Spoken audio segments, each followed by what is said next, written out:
আসসালামু আলাইকুম প্রিয় viewers, welcome to Sathi recipe house. আজকে আর একটা নিউ রেসিপি নিয়ে আসলাম, দেখবেন প্লিজ। প্রথমে চুলে একটা প্যান বসিয়ে কিছু রসুন বেরেস্তা করে নেব, অল্প একটু লবণ দিয়েছি, দিয়ে রসুনটা বেরেস্তা করে তুলে ফেলবো। এখন ওই তেলে একটু শুকনো মরিচ দেব, শুকনো মরিচটা একটু লাল করে ভেজে নেব। তারপরে একটু লাল করে ভেজে ভিউয়ার্স, তারপরে একটু আবার এই তো এখন সজনে পাতাগুলো একটা কাঁচি দিয়ে খুব ভালো করে কেটে নেব, বটি কিংবা কাঁচি যে কোনো কিছু দিয়েই কেটে নিতে পারবেন।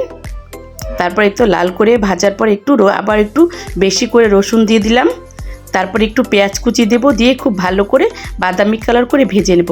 ভিউয়ার্স, রেসিপিটা ভালো লাগলে সাবস্ক্রাইব প্লিজ, বেশি ভালো লাগলে লাইক কমেন্ট শেয়ার করে পাশে থাকবেন। ভিউয়ার্স, এই রেসিপিটা খুবই একটা মজাদার এবং সুস্বাদু রেসিপি।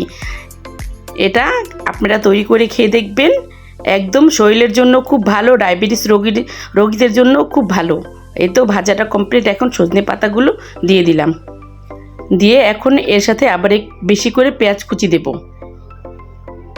সজনে পাতাটা একটু তেতো তেতো লাগে, কিন্তু এটা এভাবে রান্না করলে কোনো রকম তেতো ভাব থাকবে না। তারপরে এই তো একটু পরিমাণ মতো লবণ দিলাম, আর একটু বোম্বাই মরিচ দিলাম। বোম্বাই মরিচ না থাকলে কাঁচা মরিচ দিতে পারবেন, শুকনো মরিচ দিয়েও পারবেন, যে কোনো কিছু দিয়েই তৈরি করতে পারবেন। তারপর অল্প এক চিমটি বেকিং সোডা দিলাম। তারপরে ভিউয়ার্স, এই রেসিপিটা খুবই মজাদার, ভালো একটা রেসিপি, শরীরের জন্য খুব ভালো, আর ডায়াবেটিস রোগীদের জন্য তো আরও বেশি ভালো। এটা এভাবে তৈরি করে খেয়ে দেখবেন ভিউয়ার্স, খুব ভালো লাগবে। তারপরে ভিউয়ার্স, একটু রসুনের বেরেস্তা দিয়ে